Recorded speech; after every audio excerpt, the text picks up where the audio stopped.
a new 4K Android TV, a new games console, and a new supercomputer.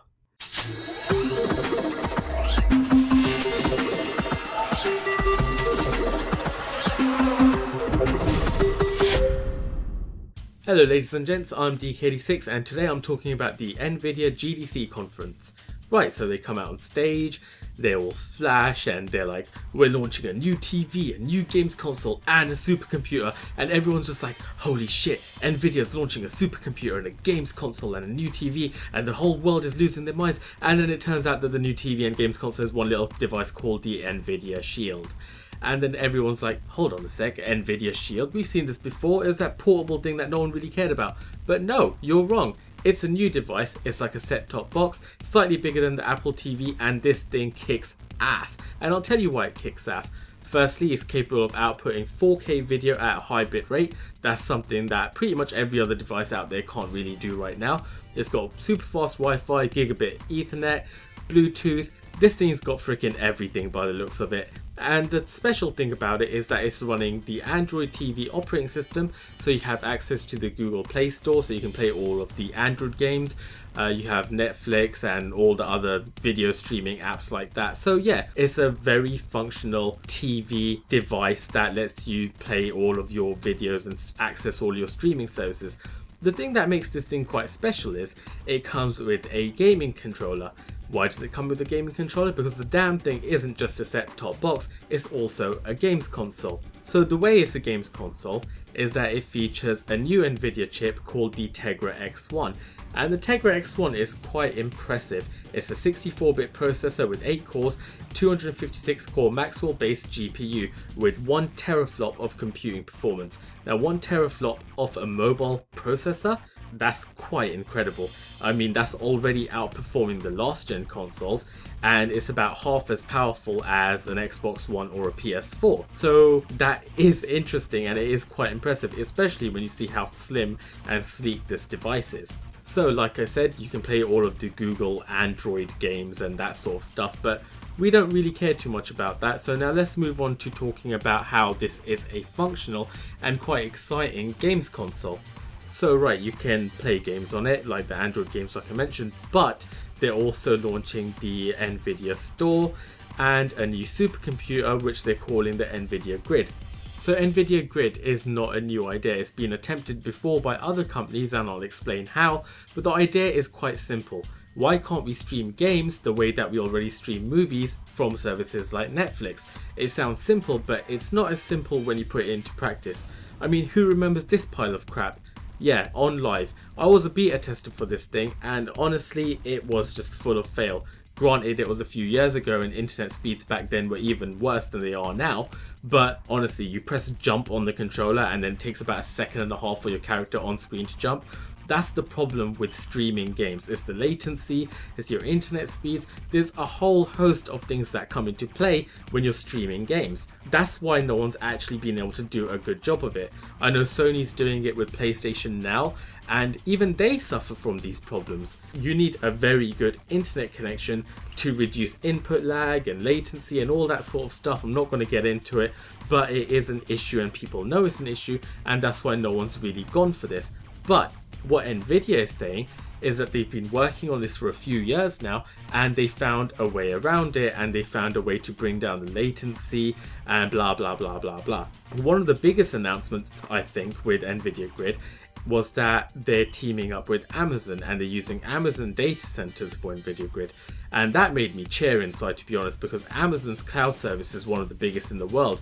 And with support from Amazon, I think that it's already becoming a viable solution to cloud gaming. I mean, the other two big players in cloud services are Google Cloud and Microsoft's Azure service.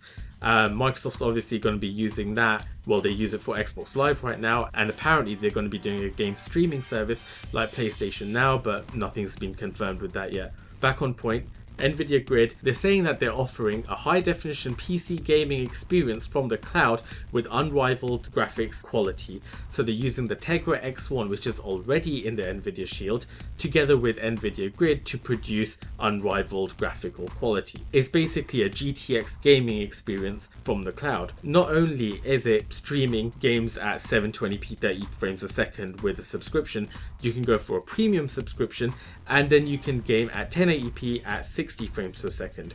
And that's a problem that both next gen consoles right now have. Both of them sometimes struggle with a steady 60 frames per second, or even 1080p for that matter, and we're all fully aware of that. So why do I find this exciting? It's exciting to me because I honestly believe that this is the best attempt ever made at a viable and workable cloud gaming service. Yes, time will tell if it works well, especially on slower connections, but it's still the best attempt so far. Not only because they're using Amazon servers, but because they seem to have put a lot of thought into the network and technology around it. They focused on the main issues and have apparently found a solution. Not to mention they're saying that NVIDIA's Grid together with the Tegra X1 is about 3 times more powerful than an Xbox One or a PS4 and can easily deliver games in full HD at 60 frames per second without breaking a sweat. And this isn't some 2-bit company that we're talking about like the Ouya or whatever.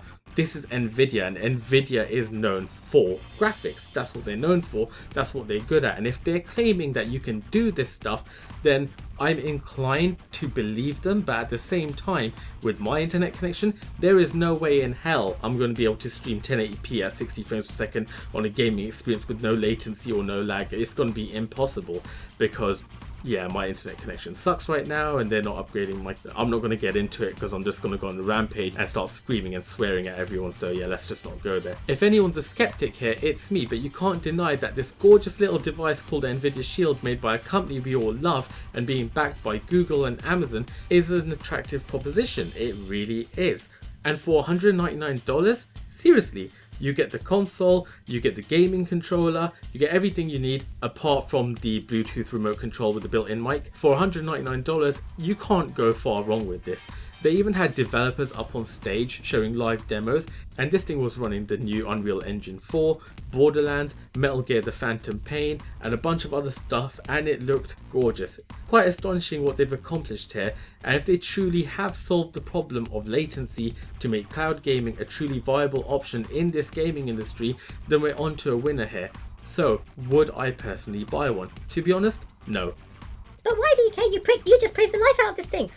Hold on a sec, let me explain. I have my reasons, and my reasons are that I already own an Xbox One, I own a gaming PC, I have Apple TV, all the services on Xbox Live, all the services on my 360 and PS3, and I have satellite TV from Sky. So the set-top box part of the Shield service is redundant to me. I already have all of that, and yes, it outputs in 4K, but I don't have a 4K TV. I'm not made of money. Okay, so it runs Android games. I can't do that right now, but am I really interested in running mobile Android games on my 60-inch TV? No, I'm not. I'm really not. If I want to play mobile games, I'll play them on my iPhone 6 Plus. It's big enough, it's good enough, and that's what they're made for. Okay, so that leaves us with using Shield for NVIDIA's Grid.